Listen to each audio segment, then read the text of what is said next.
네, 최초의 철학 두 번째 파트로 말씀드릴 부분은 피타고라스 학파입니다. 아까까지는 밀레토스 학파의 세 사람, 탈레스, 아낙시만드로스, 아낙시메네스 세 사람에 대해서 이야기를 들려드렸고요. 지금부터는 피타고라스에 대해서 이야기를 들려드리겠습니다. 피타고라스는 뭐라고 했다는 이야기가 전해지긴 전해지는데 그게 피타고라스의 얘기인지 혹은 피타고라스 학파의 이야기인지 분명하지 않아요. 왜 그런지 더듬어 가면서 여러분들께 설명을 드리도록 하겠습니다. 피타고라스는 역시 이오니아 지방의 사모스라는 지역에서 태어났어요. 태어났다가 크로톤으로 이주를 하게 됩니다. 어떤 정치적 소용돌이에 휘말려서 다 같이 정치적 망명을 가게 돼요. 근데 여기는 굉장히 문명이 발달한 선진국이었고요. 여기는 좀 문명이 많이 뒤처진 약간 미신도 많이 믿고 과학 같은 거 하나도 모르고 그런 사람들이 사는 곳이었습니다. 근데 여기서 굉장히 멀죠?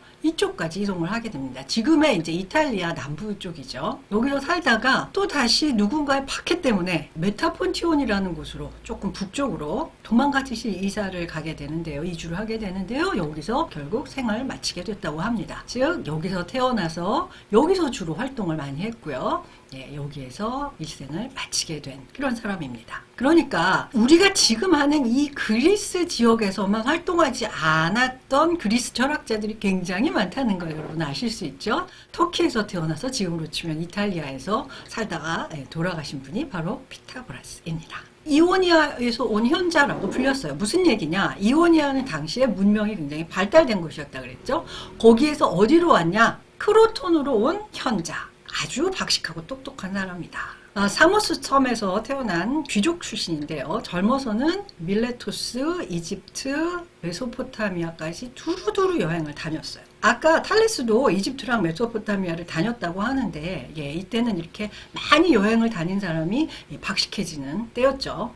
돈도 많이 들었을 겁니다. 그러니까는 좀 귀족 집안이고 좀 여행할 만한 경비가 많이 있었을 거예요. 기원전 530년 무렵 사모스 지역의 참주가 폭정을 하게 돼요. 그 참주라는 그 우두머리 정치가가 굉장히 폭군적인 정치를 했던 모양입니다. 그래서 이탈리아 남부에 아까 보셨던 크로톤으로 여기로 이주를 하게 됩니다. 사모스에서 크로톤으로. 크로톤은 이오니아에 비해서는 문명 발달이 굉장히 뒤떨어져 있었어요. 피타고라스는 크로톤에 가서 뭘 해주냐면 헌법을 제정을 해줍니다. 대단하죠? 헌법. 당시에 정치 상황이 굉장히 안 좋았고 법도 없고 질서가 없었던 모양이에요. 근데 헌법을 제정을 해서 기본적으로 지켜야 할 법이 뭔지를 알려주는 그런 역할을 하게 됩니다. 똑똑한 데다가 이렇게 능력이 탁월하고요. 굉장히 잘생겼었다고 합니다. 눈빛은 카리스마가 있고요. 키가 아주 크고 사람들이 딱 보기에 이렇게 리더 스타일이었던 모양이에요. 추종자들이 하나씩 둘씩 늘어나게 되고요. 이 사람들이 모여서 공동체를 형성하게 돼요. 그냥 학파가 아닙니다. 지금 우리가 얘기하는 밀레토스 학파 뭐 이런 학파가 아니에요. 교단을 설립하게 됩니다. 일종의 피타고라스는 교주의 역할을 하게 돼요. 그래서 피타고라스 교라는 말까지 있을 정도로 형성을 하게 됩니다. 이 공동체는 아무나 받아주지를 않았어요. 그 공동체 전원이 만장일치를 해야만 받아주었다고 합니다. 아무나 안 받아줬어요. 그런데 크로톤에 퀼론이라고 하는 귀족이 있었어요. 이 귀족이 나도 이 공동체에 넣어주시오 했는데 이 퀼론이라는 사람의 성품이나 여러 가지를 뭐 똑똑한 정도나 여러 가지를 봤겠죠. 이 공동체에서 안 받아줬습니다. 당신은 우리 공동체에 들어올 자격이 없으니 NO. 그리고 공동체에 들어오는 것을 거부했어요. 그랬더니 퀼론이라는 사람이 무지하게 화가 나서 피타고라스 공동체에 불을 지르고 그 행패를 굉장히 많이 부려서 막 사망하는 사람이 생기고 이런 난리가 났다고 합니다. 이 난리를 피해서 나중에 피타고라스는 아까 말씀드린 대로 그 메타폰티온이라는 그 북쪽으로 이주를 하게 됩니다. 거기서 삶을 마감하게 되죠. 주로 활동은 크로톤에서 했습니다. 근데 이 퀼론의 사건으로 봐서 우리가 알 수 있듯이 이 공동체는 굉장히 배타적이었어요. 아무나 안 받아줬습니다. 열린 공동체가 아닌 거죠. 누구는 받아주고 누구는 안 받아주고의 그 경계가 뚜렷했다고 합니다. 배타적인데 저 사람은 피타고라스 공동체야. 저 사람은 피타고라스 공동체가 아니야를 쉽게 사람들이 알 수 있었대요. 왜? 생활 방식이 아주 특이하고 달랐다고 합니다. 종교적 제의를 중요하게 생각했대요. 신에게 제물을 바치는 것이다. 그 외 대부분은 금기사항인데 지금으로 보면 좀 미신 같은 거예요. 콩을 먹지 말라. 이유를 알 수 없습니다. 양모옷을 입혀서 매장하면 안 된다는 것도 있고요. 흰 수탉은 손대지 말라 뭐 여러 가지가 있는데 일단 중요한 거는 동물 살상을 하지 않고 육식을 하지 않았다고 그래요. 그 이유는 나중에 알 수 있습니다. 여러분, 침묵의 규칙이 또 하나 중요합니다. 침묵의 규칙은 뭐냐면 피타고라스 공동체에서 일어난 가르침과 이야기들은 공동체 안에서만 공유하고 밖에 나가서는 입을 다물라, 이런 규칙이 있었다고 해요. 비밀스럽게 자기네들끼리의 이야기가 전승된 겁니다. 그러니까 나중에는 피타고라스가 굉장히 불가사의하고 신비스러운 인물이 됩니다. 피타고라스가 진짜 그런 얘기를 했어? 라고 누가 물어보면 대답하지 않는 거죠. 피타고라스가 이러이러했다던데 사실입니까? 하고 누가 물어보면 no comment. 말을 하지 않는 거예요. 그러니까 엉뚱한 소문이 나도 피타고라스가 뭐 하늘을 날랐다, 뭐 공중부양을 했다, 뭐 이런 소문이 났다고 칩시다. 그럼 피타고라스 교단 밖에 사람이 아 진짜입니까? 하고 물어보면 no comment. 그럼 그 소문이 진짜가 되기도 하고 아닌 거에 되기도 하고 피타고라스가 굉장히 신비한 인물로 그려지기도 하고 이런 일들이 생겨나게 되죠. 영혼의 불멸과 윤회를 믿었다고 합니다. 육체가 죽어도 영혼은 죽지 않고 다른 몸으로 들어가서 다시 태어난다. 이게 피타고라스 교리의 이야기입니다. 사람으로만이 아니라 다른 동물로도 태어날 수가 있다. 자, 여기서 우리가 왜 앞에서 말했듯이 동물 살생과 육식을 그만인지 알 수 있겠죠? 사람이 죽었다가 다시 동물로 태어날 수도 있기 때문에 윤회를 믿는 이런 종교에서는, 불교에서도 그렇고요, 살생을 금하는 경우가 많이 있죠. 육식을 금하는 경우도 있고요. 우리나라의 스님들도 육식을 안 하시죠. 물론 뭐 소승불교나 다른 데서는 또 사정이 다르겠습니다만은, 이후에 다시 말씀드리겠습니다만, 영혼의 불멸이라고 하는 것은 고대 정통 그리스 신앙에서는 받아들일 수 없는 너무너무 파격적인 이상한 이야기예요. 고대 그리스의 신화에서 핵심은 무엇이냐? 신은 불사의 존재, 안 죽습니다. 인간은 무엇이냐? 필멸의 존재, 반드시 죽습니다. 그런데 몸은 죽지만 영혼은 안 죽는다?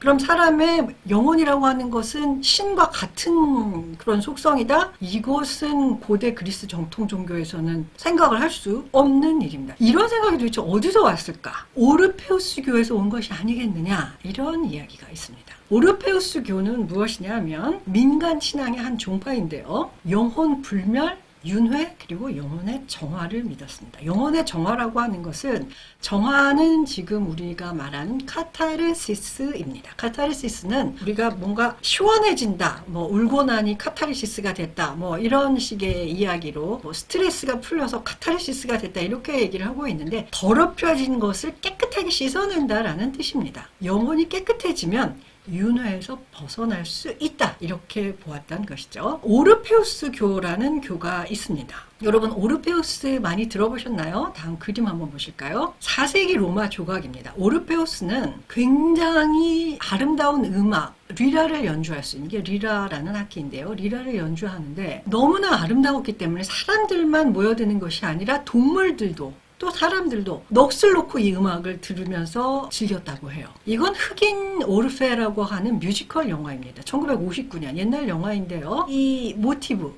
여기서는 오르페우스가 흑인으로 묘사가 됩니다. 아주 아름다운 브라질, 프랑스, 이탈리아 합작 영화이고요. 이것은 오르페우스를 그린 마르크 샤갈의 그림입니다. 여기 오르페우스가 있고요. 오르페우스와 에우리디케의 신화 아시는 분들도 많겠지만 가슴 아픈 사랑의 이야기죠. 오르페우스는 리라를 잘 연주하는 그런 훌륭한 음악가였는데요. 사랑하는 아내 에우리디케가 어느 날 죽게 됩니다. 아내를 도저히 잊을 수 없는 이 오르페우스는 저승으로 찾아갑니다. 저승의 신에게 아내를 돌려달라고 부탁을 하죠. 당시에 저승을 다스리고 있던 여신 페르세포네가 약간 고민을 하게 됩니다. 이때 페르세포네의 마음을 돌리기 위해서 오르페우스가 자기가 가장 잘하는 일, 아름다운 리라 연주를 페르세포네 앞에서 하게 됩니다. 이 너무너무 아름답고 애절한 사랑의 멜로디에 페르세포네가 감동한 나머지 네 아내 에우리디케를 돌려줄 테니 데리고 이승으로 돌아가거라. 죽은 사람을 살려내게 되는 그러한 연주였던 것입니다. 다행히도 그래서 오르페우스는 아내 에우리디케를 데리고 저승을 벗어나서 이승으로 가는 긴 여정에 오릅니다. 그런데 페르세포네는 저승에서 이승으로 돌아가서 이승에 완전히 도달할 때까지는 절대로 뒤를 돌아보아서는 안 된다라는 금기를 주죠. 이승이 앞에 거의 다 달았을 때 오르페우스가 너무 궁금해집니다. 에우리디케가 잘 따라오고 있는지 아닌지. 이럴 때 보통 스토리는 뒤를 돌아보게 되죠, 여러분. 그 순간 에우리디케는 다시 저승으로 떨어지고 맙니다. 이런 오르페우스와 에우리디케의 신화에서 핵심적인 것은 무엇이냐면 죽음과 재탄생 혹은 죽음과 부활. 그러니까 죽었다고 해서 영혼이 소멸하는 것이 아니에요. 여기에는 디오니소스의 죽음과 재탄생이라는 그런 신화적 모티브도 하나 더 있습니다. 아기인 디오니소스가 죽었다가 재탄생을 하게 됩니다. 이게 무슨 얘기냐면 제우스는 어떤 여인에게서 아들을 하나 얻게 됩니다. 제우스가 바람둥이여서 생겨나는 에피소드는 뭐 무수히 많죠. 네. 제우스가 어떤 아름다운 인간 여인과 같이 잠자리를 해서 아들을 하나 낳게 되는데 이름이 디오니소스입니다.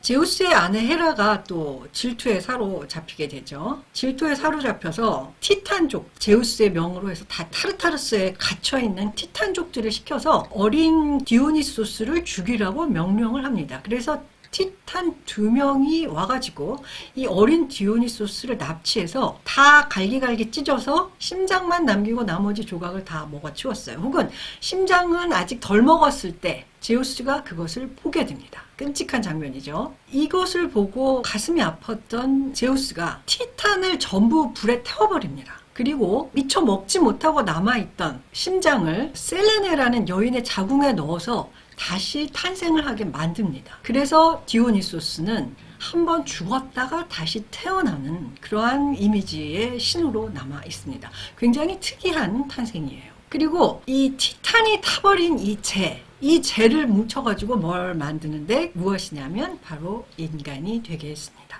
이 타버린 티탄의 재는 무엇이 섞여 있느냐면 이미 티탄들이 디오니소스의 몸을 먹었어요. 그래서 신적인 요소가 그 안에 들어있는 티탄을 태운 겁니다. 그래서 디오니소스적 요소와 티탄적 요소가 다 결합이 되어 있습니다. 영혼과 몸, 즉 영혼은 디오니소스적, 몸은 티탄적 요소입니다. 선은 디오니소스적, 악은 티탄적 요소입니다. 영혼은 신적이고 선하지만 몸은 악한 본성의 근원이고 장차 파멸하는 존재다. 그래서 인간은 영혼과 몸으로 되어 있고 몸은 악한 것, 영혼은 선한 것, 이런 이중적인 존재라는 것입니다. 그러니까 인간 안에는 선과 악이 다 공존하고 있고 신적인 것과 육체적인 것이 다 공존하고 있다. 이게 바로 디오니소스 신화 혹은 오르페우스의 신화에 들어있는 요소입니다. 디오니소스 축제에서는 오모파기아라고 하는 좀 잔혹한 의식도 있는데요. 제물로 바쳐진 숫양이나 염소를 이렇게 갈기갈기 찢는, 즉 예전에 디오니소스가 티탄에 의해서 갈기갈기 찢어졌던 것을 그 재현하는 그런 의식도 있었다고 합니다. 어쨌든 디오니소스의 죽음과 재탄생이라고 하는 것은 영혼은 죽지 않고 살아있다. 그리고 인간은 신적인 요소와 육체적인 요소, 즉 선한 요소와 악마적인 요소가 다 들어있는 존재다라고 하는 그러한 의미를 가진 신화라는 것을 알 수 있습니다. 피타고라스는 오르페우스교와 혹은 디오니소스교의 교리를 상당 부분 수용했던 것으로 보입니다. 여기서 가장 중요한 것은 무엇이냐? 영혼이 불사한다는 아이디어예요. 이 아이디어는 아까도 말씀드렸다시피 정통 그리스 종교에서는 받아들일 수 없는 내용입니다. 불사의 존재는 신만, 인간은 필멸의 존재 혹은 가사적인 존재 혹은 꼭 죽는 존재입니다. 그런데 영혼이 불멸한다? 인간 안에 들어있는 영혼이 죽지 않고 계속 살아있다? 이건 굉장히 파격적인 아이디어예요. 이 파격적인 아이디어가 고대 피타고라스에서 등장하는 것이죠. 티탄의 원초적인 죄 때문에 인간의 영혼은 타락한 상태로 몸 안에 갇혀 있습니다. 왜 몸 안에 갇혀 있느냐? 타락해 있기 때문에. 그 벌로 영혼은 몸에 갇혀 있는 것입니다. 이걸 소마, 세마 이론이라고 하는데요. 몸은 영혼을 가두는 감옥이다. 이런 경구 같은 것이 전해집니다. 영혼은 타락해 있기 때문에 몸 안에 갇혀 있고 열심히 정화를 해야 이 윤회에서 벗어나며 몸이라고 하는 감옥으로부터 해방된다. 이 이야기가 왜 중요하냐? 원래 그리스 종교에 없던 이야기인데 피타고라스에서 생겼고 그것이 어디까지 이어지느냐? 플라톤까지 이어집니다. 그래서 우리가 지금 흔히 생각하는 사람은 영혼과 육체로 되어 있지 않아? 라고 하는 우리의 생각이 이게 상식적이 된 것이 바로 이 피타고라스 생각 때문에 그런 겁니다. 뭐 탈레스나 아낙시만드로스나 이런 생각 전혀 하지 않았습니다. 이것이 플라톤을 거쳐서 나중에는 기독교 철학까지 이어지기 때문에 이 생각이 굉장히 중요합니다. 여러분 피타고라스 생각하시면 영혼불멸을 처음 철학에 끌어들인 사람 이렇게 기억을 좀 해주시면 좋겠어요. 윤회에서 벗어나고 싶어요. 이건 무슨 얘기냐면 영혼이 죽었다가 또 다른 몸 안으로 태어납니다.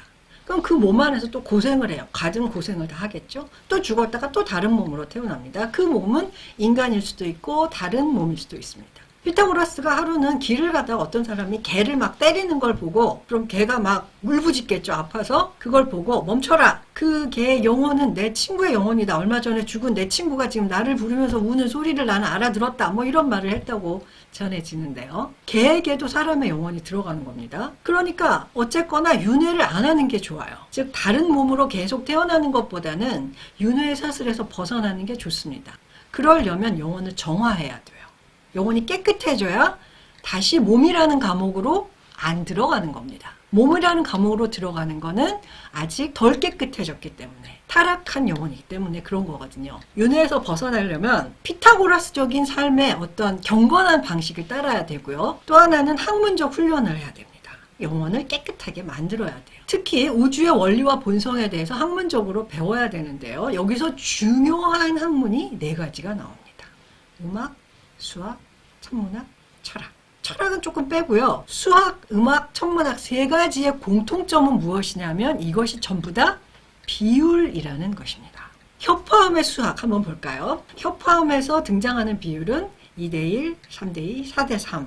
모노코드라는 악기가 있습니다. 이 악기는 여기 현을 하나 걸고요. 이 비율을 가지고 이게 몇 대 몇이냐를 가지고 소리의 높낮이가 정해지는 겁니다. 요 가운데 요 브릿지라고 하는데요. 요 브릿지의 위치가 이쪽으로 갈 수도 있고 이쪽으로 갈 수도 있습니다. 브릿지의 위치가 전체 길이의 딱 절반이 되는 점에 오면 이 전체의 소리의 높이보다 요 절반에 왔을 때 요 부분을 튕기는 높이는 완전 8도입니다. 즉 도와 높은 도. 도에서 높은 도는 완전한 화음을 이루게 됩니다. 불협화음이 아니고요. 요 부분이 3대 2가 되는 곳에 이 브릿지를 놓게 되면 완전 5도. 도와 솔.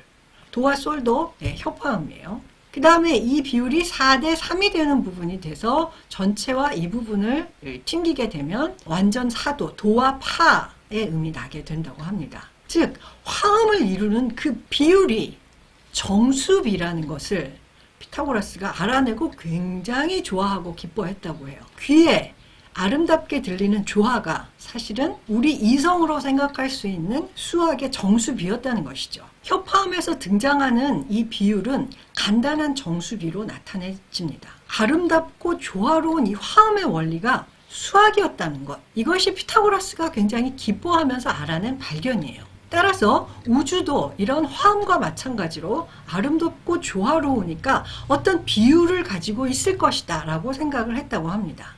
우주의 바탕에도 수학적 비율이 존재할 것이다. 그래서 피타고라스는 이런 얘기도 했다고 해요. 천구가 막 이렇게 돌아가면 굉장히 아름다운 화음이 들릴 것이다. 우리 귀에는 지금 안 들리지만 천구 밖에서 어떤 존재가 듣는다면 정말 천상의 화음이 들릴 것이다. 이렇게 이야기를 했다고 해요. 왜냐하면 그 비율이 수학적으로 완벽한 비율이기 때문에 그것이 움직이면서 내는 소리는 아주 아름다울 거다. 굉장히 로맨틱하고 음악적이죠. 테트락티스는 세이렌들이 이루어내는 화음이다. 이렇게 얘기를 했다고 하는데요. 세이렌이 누군지 여러분 혹시 아시겠나요? 우리 흔히 말하는 사이렌 있죠. 앰뷸런스가 막 혹은 뭐 경찰차가 막 울리는 그게 사이렌이죠. 그 사이렌이 여기서 온 겁니다. 세이렌. 세이렌이라는 것은 오디세우스에 나오는 요정 혹은 마녀들인데요. 아주 아름다운 노래를 불러서 선원들이 그 노래에 빨려 들어가면 결국 침몰해서 죽고 만다는. 근데 그 노래가 너무 아름다워서 도저히 홀리지 않을 수 없다는 바다의 요정들입니다. 이 세이렌들이 부르는 노래처럼 우주가 수학적으로 아름다운 화음을 빚어낸다.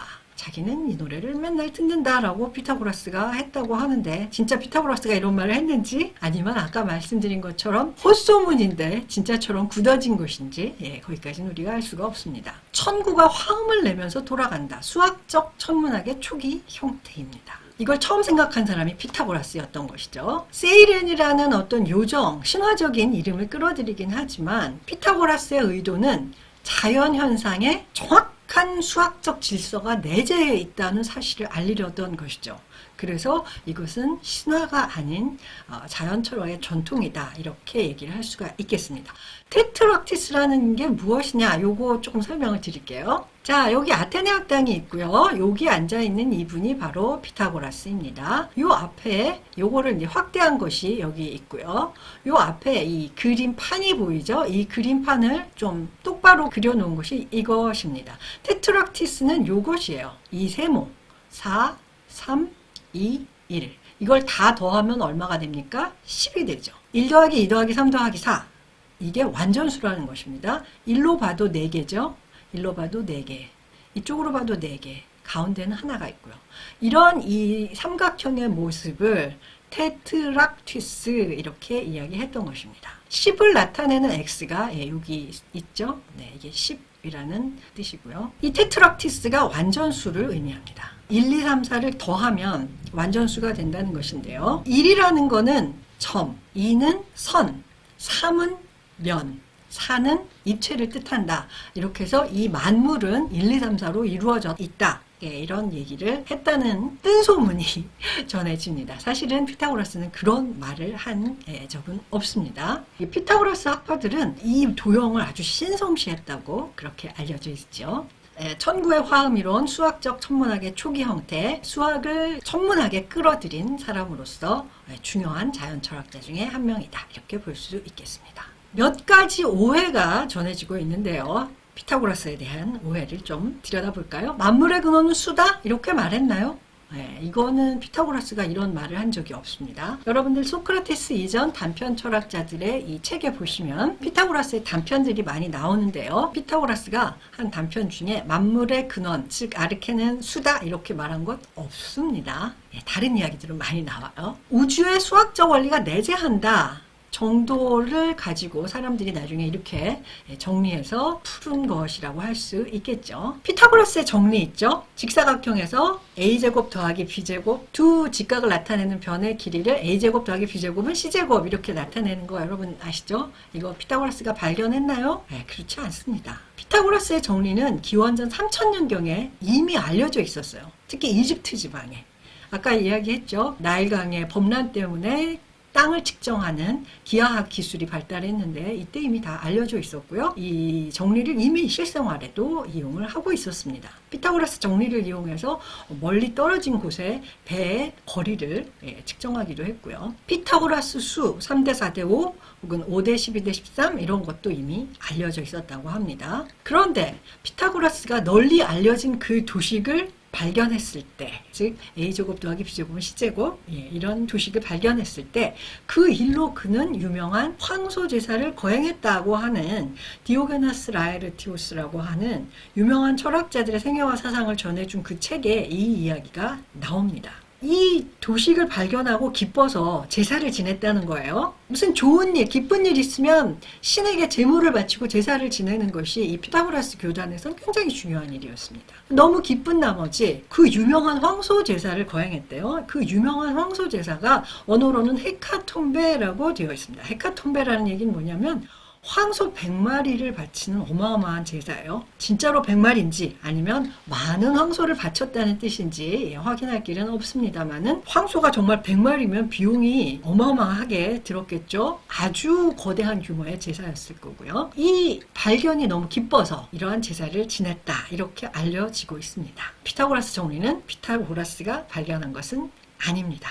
이게 정말 맞는 거구나 라는 걸 깨닫고 나서 기뻐서 이런 걸 지내서, 그래서 피타고라스의 정리로 알려져 있다고 하는 것, 이렇게 여러분들이 아시면 되겠습니다. 피타고라스에 대한 정리는 아까 말씀드린 것처럼 피타고라스 정리가 아니고요. 피타고라스를 우리가 마무리하면서 이 사람에게 있어서 우리가 중요하게 짚고 넘어가야 할 점을 제가 간략하게 정리해서 말씀드릴게요. 피타고라스의 가르침에는 신화적 모티브가 굉장히 많습니다. 디오니소스 신화, 오르페우스교의 신화, 그다음에 영혼 불멸 이런 것들이 많아요. 그런데 수학적이고 합리적인 사고도 아주 많습니다. 천상이나 천문학인 질서가 수로 되어 있을 거라는 것, 혹은 그런 음악적 화음의 비율이 수라는 것, 정수로 표현된다는 것, 이런 수학적이고 합리적인 사고와 비합리적이고 미신적인 면이 같이 공존을 해요. 왜 그럴까? 왜 미신적인 면이고 신화적인 면이 있을까? 이것은 피타고라스가 앞에 밀레토스 학파와는 전혀 다르게, 밀레토스 학파는 어떤 데 관심이 있었냐면 이 세계는 도대체 어떻게 이루어져 있고 처음의 시작은 무엇이고 굉장히 지금으로 치면 자연과학적인 관심이 많았던 것이고요. 피타고라스는 그에 비해서 어떻게 살아야 되나 라는 관심이 많아서 지금으로 치자면 인문학적인 혹은 윤리적인 혹은 종교적인 도덕적인 이런 관심이 굉장히 컸던 사람이기 때문에 그렇습니다. 어떻게 살 것인가에 대해서 천착을 했던 것이죠. 어떻게 살아야 되느냐. 우리는 영혼을 정화해서 윤회로부터 벗어나야 된다. 이런 것을 주장을 했던 것이죠. 그래서 영원한 삶에 도달해야 된다. 이런 동기가 강력했던 것이에요. 그래서 비합리적이고 우리가 보기에 미신적으로 보이는 것 같은 부분도 공존을 합니다. 아까도 말씀드린 것처럼 키가 크고 체격이 늠름하고 잘생기고 눈빛은 카리스마가 넘치고 이래서 리더 스타일이었을 것이고요. 그래서 신비롭고 비범한 사람이야 이렇게 보였을 것이고요. 현자인데 어떤 현자냐?